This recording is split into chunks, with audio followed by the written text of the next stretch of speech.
우리 마음을 돌보는 방법, 한울상담센터 이은지 상담사의 한울과 함께 마음 산책 시간입니다. 안녕하세요. 한울과 마음 산책을 진행하는 한울상담센터의 이은지입니다. 오늘은 날씨가 굉장히 찌뿌둥한데요.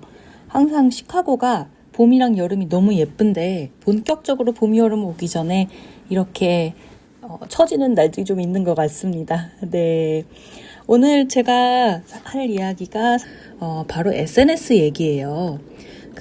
최근에 LA에 한 여성이 6살 때부터 유튜브와 페이스북을 접해서 그러니까 정신적으로 굉장히 나쁜 영향을 받았다라면서 페이스북의 모회사인 메타, 그 다음에 유튜브를 가지고 있는 구글에게 소송을 걸었다가 일단 1차 승소를 했죠. 물론 구글이랑 메타는 항소를 하겠다고 했는데 이후로 이제 사실은 비슷한 그런 유사 소송들이 굉장히 많이 진행이 되고 있기 때문에 이후로 이 사건의 판례가 영향을 많이 끼칠 거라고 했습니다. 네. SNS들 참 많이 쓰시죠. 그러니까 SNS 즉 페이스북, 인스타그램, 틱톡, 유튜브 많은 것들 옛날에는 싸이월드도 있었잖아요. 싸이월드도 SNS였던 것 같은데요. 사실 이 SNS가 처음 나왔을 때는 아무도 SNS 중독이라는 현상이 나타날 줄은 모르지 않았을까 싶습니다. 네, 보통 중독이라고 하면 저희가 생각하는 게 약물, 알코올, 도박, 쇼핑 이러한 행위나 물질 중독이었지 SNS 때는 아닐 거다라고 아마 생각을 하지 않았을까 싶어요. 네, 예전에도 말씀을 드렸던 것처럼 중독이 사실은 생물학적인, 그러니까 의학적인 그런 현상이거든요. 그래서 뇌의 보상 시스템과 또 이렇게 중독을 하게 될 수밖에 없게 부추기는 그런 사회 환경적인 요인이 결합돼서 나타난다라고 그렇게 이야기를 합니다. 그러니까 한번 인간의 뇌가 보상을 맛보면 그 보상을 받을 수 있는 행위를 반복하게 되어 있잖아요. 그게 사실 어린이들 양육이나 훈육에도 굉장히 중요한 그런 행동주의, 행동 수정, 이 가능한 이유이기도 하고요. 만약 그릇을 깨뜨리면 엄마한테 혼나니까 그릇을 안 깨뜨리게 되겠죠. 그렇지만 또 보상이라는 거는 숙제를 잘해오면 선생님께서 칭찬을 해주시니까 그 칭찬이라는 보상을 맛보기 위해서 아이들이 숙제를 해가게 되는 거죠.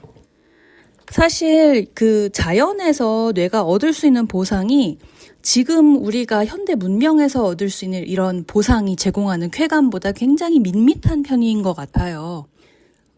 옛날에는 과일 같은 것도 지금 개량된 과일처럼 달지를 않았고요. 그리고 세상에서 제일 재밌는 거, 게임이나 영화 이런 것들은 상상도 할 수 없었죠. 현대 문명의 많은 것들이 사실 자연보다 훨씬 강력하고 또 보상을 즉각적으로 제공을 하기 때문에 뇌가 자기 조절 능력을 잃기 쉬운 것 같아요. 네. 곰이 예를 들어서 오렌지 주스 같은 거 한번 맛보면 그거 주스 마시려고 계속 인가로 내려온다고 하잖아요. 왜냐하면 산에서 아니면 숲에서 열리는 열매나 거기서 먹을 수 있는 음식에는 인간이 만든 오렌지 주스처럼 농축된 단맛이 없기 때문이래요. 그런 거 비슷하게 소셜미디어도 사실 우리가 생각하는 것보다 훨씬 더 강력한 그러한 보상을 우리 뇌에 제공을 합니다.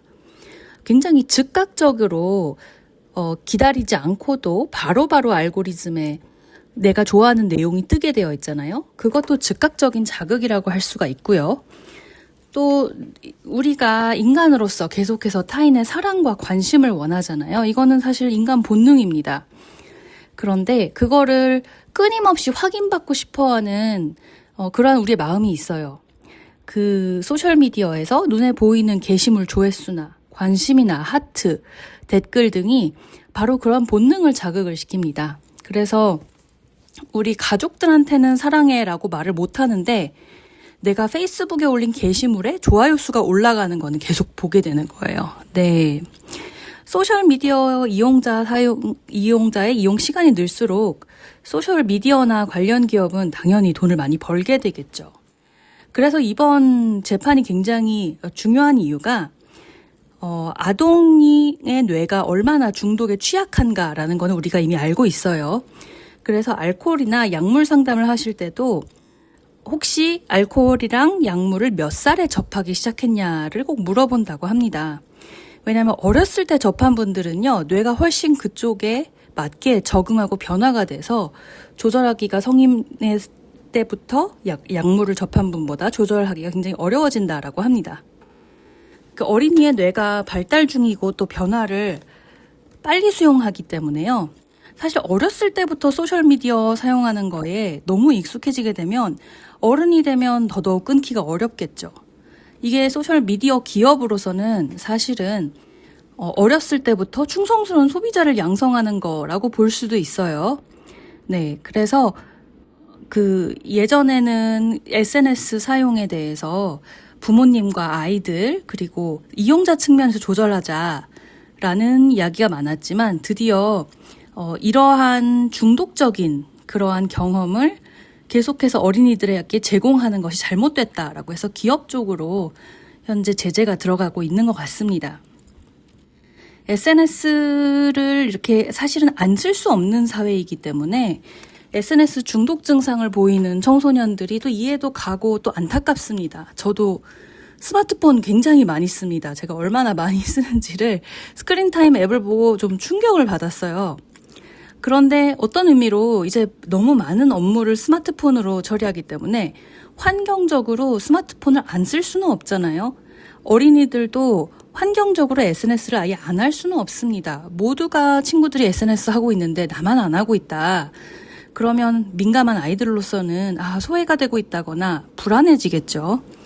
한편으로는 소셜미디어를 계속 보게 되면 타인과 자꾸 비교를 하니까 우울과 불안한 느낌을 받는 것도 당연한 것 같아요. 인스타나 페이스북에 우리가 사실은 오늘 너무 별로인 날이었다. 오늘 선생님한테 혼났다. 오늘 요리했는데 완전 망했다. 이런 거를 다 올리지는 않잖아요. 올릴 수도 있습니다만. 보통 자기들이 좋아하는 내용이나, 내가 굉장히 기뻤던 날, 좋은 데 갔던 날, 맛있는 거 먹은 거, 그런 것들을 반복적으로 올리죠. 그래서 내가 일주일에 한두 번만 그렇게 포스팅을 올린다고 쳐도 사실 저희 타임라인에는 그게 매일매일 많은 수의 그런 특별한 일상들이, 타인의 특별한 일상이 밀려 들어오는 거거든요. 그러면 저희 뇌는 어떻게 생각하느냐? 다른 사람들은 맨날 행복한가 보다. 근데 나는 왜 이렇지? 하고 생각을 해버립니다. 그렇게 비교하면서 자존감이 훼손되고요. 내가 괜히 잘못 살고 있는 것 같고 괜시리 불안해지는 거예요. 네, 여러 가지로 이제 SNS가 청소년이라든가 아동뿐만 아니라 성인들의 정신 건강에도 안 좋다라는 연구 결과는 참 많이 나와 있는데요. 그렇다면 어떻게 해야 될까요? 일단 현재 호주에서는 16세 이하의 청소년은 소셜미디어 계정을 아예 못 만들게 하겠다고 법으로 정해버렸습니다. 이렇게 그러니까 사회적인 뉴스에도 좀 관심을 갖는 것도 좋은 것 같아요. 한편으로는 자녀가 있는 그 부모님들은 SNS를 무조건 끊으라고 하면 당연히 정말 힘들겠지만 SNS를 안 하는 미디어 프리 시간을 갖는 것도 좋을 것 같아요.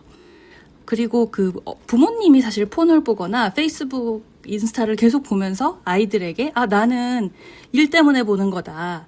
너희는 보지 마라 라고 하면 전혀 아이들이 안 듣겠죠.